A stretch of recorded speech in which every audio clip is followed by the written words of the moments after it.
봉독해드린 하나님의 말씀, 이사야 29장 17절에서부터 21절까지 있는 말씀, 이 말씀을 중심으로 해서 고난 속에 임하는 축복이라, 이와 같은 제목으로서 함께 은혜를 받고자 합니다. 인류 역사의 내용은 고난의 역사입니다. 세계는 지금 여러 가지 자연재해와 그리고 이변 속에 큰 고통을 겪고 있습니다. 어느 시대도 고통과 고난이 없었던 것은 아닙니다. 하지만 유난히 말세가 되면은 고통하는 일이 많이 일어난다고 디모데후서 3장 1절 이하에는 17가지로 말씀해 주고 있습니다.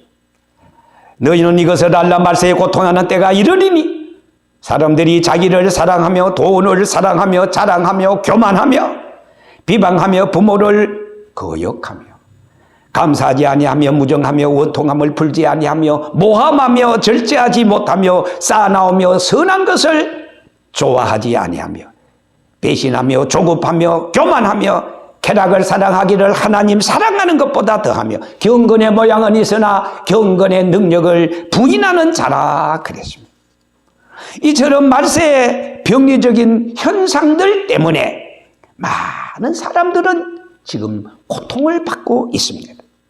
또한 전쟁과 테러와 무서운 전염병과 이상기후로 천재지변과 경제적인 빈곤으로 고통을 당하는 사람이 많습니다. 여러분 아시다시피 2002년도 시작되었던 러시아와 우크라이나의 이 전쟁에서 러시아는 예상을 뒤엎고 5만 명이 죽고, 그리고 우크라이나는 병사 1만 5천 명이 죽었다고 하지 않습니까? 그래서 나는 5만 명 그리고 1만 5천 명 전부 다 해서 한 6만 5천 명이 1년 한 3, 4개월 만에 죽었는데, 그들의 가족의 식구들 얼마나 정말로 전쟁하면은 그냥 자다가도 소름이 끼치는 그 고통을 지금 받고 있을까, 이런 생각을 저 나름대로 해봤습니다. 인생이 한평생을 놓고 볼 때 행복한 시간보다 죽을 고생했다는 기억들이 주마등처럼 떠오르는 때가 많습니다. 웃고 즐거워하고 미치도록 행복한 시간은 어쩌면은 인생 종착역에 도착할 때까지 계속 우리 인생을 썩일는지 모릅니다. 어쩌면은 인생은 고난을 위해서 태어난 것이라 했습니다. 이 고난의 원인은 물론 죄 때문에 치르는 비용입니다. 하나님의 말씀을 불순종하여 먹지 말라고 한 선악과를 먹음으로 아담은 에덴 동산에서 추방함을 받지 않았습니다. 땅은 저주를 받았습니다. 평생에 수고하여야 소산을 먹을 것이며 너가 흙으로 돌아갈 때까지 얼굴에는 땀을 흘려야 먹을 것이라고 말하지 않았습니까? 창세기 31장 40절에서 41절까지 있는 말씀을 보면은 일찍이 형에서의 칼날을 피해 외삼촌 라반이 사는 하란에서 20년을 살았던 야곱의 가면은 한마디로 죽을 고생했다고 고백하지 않았습니다. 40절에 보니까 내가 이와 같이 낮에는 더위를 무릅쓰고 밤에는 추위를 무릅쓰고 눈붙일 겨를 없이 지냈다고 야곱이 고백하지 않았습니까? 그러나 여러분, 오늘 고난이라고 해서 무조건 두려워하고 피가 날 필요는 없습니다. 어떤 의미에서 고난은 삶에 좋은 양약과도 같기 때문입니다. 고난은 행복에 좋은 양념과도 같기 때문입니다. 이사야 38장 17절에 있는 말씀을 보니까 보옵소서, 내게 이 큰 고통 고통을 더하는 것은 큰 기쁨을 주려 함이라고 이사야 선지자는 말했습니다. 다윗은 일평생 목동으로 출발하여 무사로 이스라엘의 2대 왕이 되기까지 수많은 고난의 가시밭길을 헤치고 나갔습니다. 다윗 그는 원수들이 우겨싸는 극한 한란 가운데서라도 하나님의 도우심을 받습니다. 그로 인해서 고난을 뚫고서 승리의 깃발을 세울 수가 있었습니다. 자, 그런 거로 고난의 학교에서 고난의 교과서의 내용을 오늘 우리 모두가 성경을 통해서 잘 배우면은 고난은 하나님 앞으로 가게 하는 채찍과도 같습니다. 고난은 하나님으로부터 해답을 얻을 수 있는 스승과도 같습니다. 고난은 인생이 보잘것없다는 것을 깨달는 겸손의 씨앗이기도 합니다. 고난은 나로 하여금 기도하여 응답받게 하는 척경이기도 합니다. 고난은 결국 하나님을 만나게 되고 새로운 경험을 통해서 멋진 신앙인으로 거듭나게 하는 좋은 양약과도 같다는 것입니다. 그래서 오늘 본문의 제목을 고난 속에 임하는 축복이라고 했습니다. 본문의 내용을 간단히 살펴보면은 선지자 이사야는 유다의 회복을 언급하고 있습니다. 강포하고 범죄한 자가 모두 끊어진 후에 유다는 다시 여호와의 축복을 받게 되었어요. 레바논이 기름진 밭이 되고 사해는 의와 공평이 가득하게 될 것이라고 설명하고 있습니다.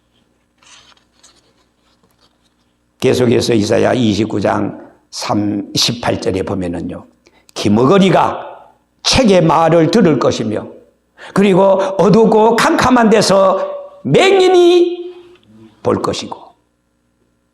자, 이때까지 영적 소경이 되어 하나님의 경고를 듣고도 깨달지 못했던 자들이 회복의 날에는 주의 말씀을 보기도 하고 그리고 듣기도 해서 깨닫게 된다, 그 말입니다.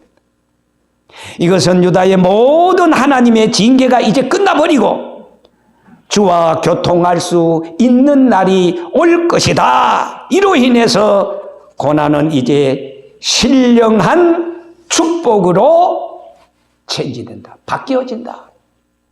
자, 이스라엘은 가식적인 그들의 신앙으로 인해서 이사야 29장 13절에 있는 말씀과도 같이 원수들의 세력, 그때 당시에 아수르입니다.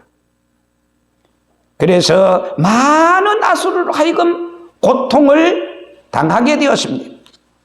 그러나 하나님의 원래 목적은 이스라엘을 멸망시키는 것이 아니었습니다. 그들로 하여금 반성하고 회개할 수 있는 기회를 주어서 다시 전과 같은 믿음을 회복해서 축복을 받게 하는 것이 하나님의 고난의 의미였습니다.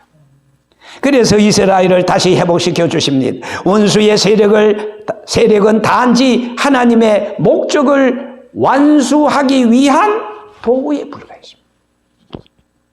때때로 악인이 번성하는 것은 의인들로 하여금 회개와 분발을 촉구하기 위한 하나님의 뜻인 것을 우리는 기억해야 합니다. 자, 첫째로 이스라엘의 회복은 영적인 축복을 주기 위함이었어요. 오늘 여기 본문 18절, 19절, 그날의 기머거리가 책의 말을 들을 것이며, 그 다음에 또 빈픽한 자가, 가난한 자가 이스라엘의 거룩한 자를 인하여 즐거워하리라. 가식으로 막히고 가리워졌던 이스라엘의 키와 눈이 잠시의 고난을 통해서 길이 열리게 될 것이다, 이렇게 말씀하고 있습니다. 뿐만 아니라 원수의 압제하에서 억눌려 있던 그들이 전에 누렸던 자유를 다시 되찾게 될 뿐만 아니라 기뻐하고 즐거워하고 이렇게 된다는 사실입니다. 여러분, 고난이 고난으로 끝나는 것이 아니라 고난이 바로 하나님 앞으로 나아가게 하고, 하나님 앞으로 나아갈 때 하나님은 우리에게 약속하신, 이전에 경험하지 못했다 큰 축복을 받게 된다는 이 고난의 비밀. 내가 지금 힘들고 남의 도움이 절실하고 영육간의 고난에 처해 있다면은 낙심하지 마세요. 오히려 기뻐해야 됩니다. 왜? 하나님이 나에게 뭘 또 주려고, 뭘 또 큰 축복을 주려고. 믿음으로 하나님 앞에 매달리고 기도하고 광고하고 겸손하고 아멘하고 나갈 때, 바로 나에게 상상도 못했던 이런 축복을 주시려고 잠깐 아프게 했구나, 잠깐 고난을 줬구나, 그 사실을 고백하게 된다, 그 말입니다. 그러므로 약속된 하나님의 축복을 굳게 믿고 겸손과 인내로서 우리는 얼마든지 이 고난을 극복할 수 있게 되는 것입니다. 시편서 50편 15절에 있는 말씀을 보니까 환난 날에 나를 부르라, 내가 너를 영화롭게 한다, 내가 너를 그 수렁에서 끌어올리신다 그랬습니다. 야고보 5장에 보면은 13절에 너희 중에 고난 당하는 자가 있느냐? 그는 기도할 것이요, 고난 당할 때 기도해라. 너희 중에 즐거워하는 자가 있느냐? 그는 찬송해라. 고난 당할 때 울지 말고, 고난 당할 때 하나님 앞에 기도하면은 고난 당하는 자의 기도를 하나님은 반드시 들어주시어서, 하나님이 나에게 이런 기쁨을, 이런 은혜를 주시려고 잠깐 나로 하여금 고난 하셨구나, 연단하셨구나, 어려움을 주셨구나 하는 것을 깨닫게 됩니다.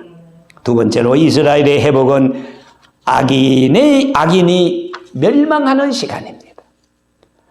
오늘 본문 29장 20절에 있는 말씀을 보면은 이는 강포한 자가 소멸되었으며 오만한 자가 그쳤으며 제약의 기회를 엿보던 자가 다 끊어졌다, 절단되었다. 이들은 여러 가지 관계로 의인을 핍박했던 자들입니다. 그들은 그들이 갖고 있었던 권력으로 사람들을 죽음으로, 악으로 인도했던 자들입니다. 사람들의 눈에는 그들의 세도가 천년만년 얼마든지 계속될 것 같았습니다. 그러나 여러분, 하나님은 자기 백성 이스라엘을 언제까지나 좌절과 고통 속에 내버려 두지 않습니다. 하나님을 찾는 자, 하나님 앞에 겸손하게 무릎을 꿇고 매달리는 자, 기도하는 자에게 찾아오십니다. 내가 너에게 무엇을 하여 주기를 원하느냐. 하나님, 내 입장과 사정과 내 모든 처지를 하나님이 다 아시잖아요. 알았다. 내가 너를 도와주리라. 내가 너를 건지리라. 내가 너를 치료해 주리라. 내가 너를 끝까지 붙잡아 주리라. 할렐루야. 하나님은 항상 천리도 만리도 멀리 계시지 않습니다. 약한 자 무슨 소리 할까? 귀를 기울이시고 얼굴빛을 향하시고 들어주신다는 정말로 따뜻한 자식 앞에 부모처럼 우리를 포용해 주시고 우리를 기다려 주시고 우리를 어루만져 주시고 우리를 사랑으로 보살펴 주신다는 말입니다. 그래서 말라기 4장 1절에 보라, 극렬한 풀무불 같은 날이 이르리니 교만한 자와 악을 행하는 자는 다 초계가 될 것이라. 그 이르는 날이 그들을 살라 그 뿌리와 가지를 남기지 아니할 것이라. 하나님을 찾고 의지하면서 기도하는 자는 하나님의 축복이 함께하는 기쁨의 날이 반드시 온다는 사실입니다. 그러나 여러분, 악인에게는 하나님의 진노가 쏟아지고 멸망의 날이 불같이 옵니다. 세 번째로, 고난에는 언제나 대가가 있습니다. 고난은 인생을 승리하게 만듭니다. 그리스도인에게 있어서 인생은 영생에 대해 여러분 너무나도 짧고 하찮게 대수롭지 않게 생각할는지도 모릅니다. 그러나 하나님께서 우리 인생을 그토록 짧게 그리고 오직 한 번만 주신 것은 그만큼 소중하게 살아가라 그 말입니다. 인생은 오직 한 번이기에 소중합니다. 인생은 연습이 없기에 소중합니다. 우리가 인생을 어떻게 살았느냐에 따라서 영생을 얻을 수 있는가, 아니면은 멸망하는 자가 결정되기 때문에 참으로 단 한 번에 주어진 우리의 인생은 기가 막히게 소중하다는 것입니다. 하늘나라 천국에 가서 받아 누릴 영생 복락과 상급을 위해 지금부터 분발하고 투자해야 하지 않겠습니까? 시간을 투자합시다. 이 주일 1시간 하나님 앞에 나와서 한 주간 하나님의 일반적인 은총과 특별한 은총에 감사하고, 그리고 감사하는 자에게 또 우리에게는 한 주간이 또 기다리고 있습니다. 하나님, 나에게 일용할 은총 주시고 일용할 건강 주시고 일용할 은혜를 날마다 베풀어 주시니 감사합니다 하면서 주님 앞에 나아갑시다. 이스라엘 민족이 2000년 동안 방황하다가 결국 그들의 땅을 찾은 것은 고난을 참고 승리의 날을 여러분 기다렸기 때문이 아닙니까? 인생의 성공은 참고 믿음으로 기다리는 자의 것입니다. 고난이 왔을 때 좌절하지 맙시다. 하나님을 찾고 찾는 기회로 만듭시다. 하나님 앞에 겸손하게 무릎을 꿇는 것입니다. 그리고 하나님, 어떻게 하면 좋습니까? 무엇을 내게 주시려나이까? 조용히 기도할 때 주님은 나에게 말씀하십니다. 그래, 조금만 기다려. 서두르지 마. 내가 다 알아. 너 형편과 처지와 입장 내가 다 알아. 하나님은 기다리면서 기도하는 자에게 때가 되면은 반드시 역사해 주시는 것입니다. 그래서 고난은 하나님께서 보내신 사랑과 축복의 메신저입니다. 먹구름이 거치고 찬란한 태양의 빛이 온 우리를 비치듯이 절대로 여러분 고난은 끝이 납니다. 계속되는 것이 아닙니다. 한 곱이 한 곱이 넘길 때마다 더 큰 기쁨을 맛보게 됩니다. 말씀을 맺겠습니다. 밤이 깊을수록 아침이 더욱더 가까이 오듯이 고난의 밤이 깊으면 깊을수록 기쁨의 아침은 주께서 더욱더 가까이 다가오고 있다는 사실입니다. 그래서 로마서 8장 18절에 있는 말씀을 보면은 현재의 고난은 장차 나타날 영광과 좋게 비교할 수 없다. 고린도서 4장 17절에도 우리의 잠시 받는 환난에 경한 것이 가비열 경자 경한 것이 지극히 크고 영원한 영광에 중한 것을 우리에게 이루게 함이니 18절에 보면은 우리가 주목하는 것은 보이는 것이 아니요 보이지 않는 것이니 보이는 것은 뭐요? 우리가 사는 이 물리적인 보이지 않는 것은 뭐요? 우리의 부활체가 가서 영원히 사는 천국을 말합니다. 그 보이지 않는 것은 영원하다고 그랬습니다. 그러므로 오늘 우리는 인생의 승리와 믿음으로 사는 자의 대가 뭡니까? 영원한 축복을 받기 위해 현재의 고난을 믿음으로 기도하면서 잘 극복하고 나아갈 때 반드시 고난 속에 임하시는 그 하나님을 만나서 더더더 영원한 영육의 축복을 받게 될 줄 믿습니다.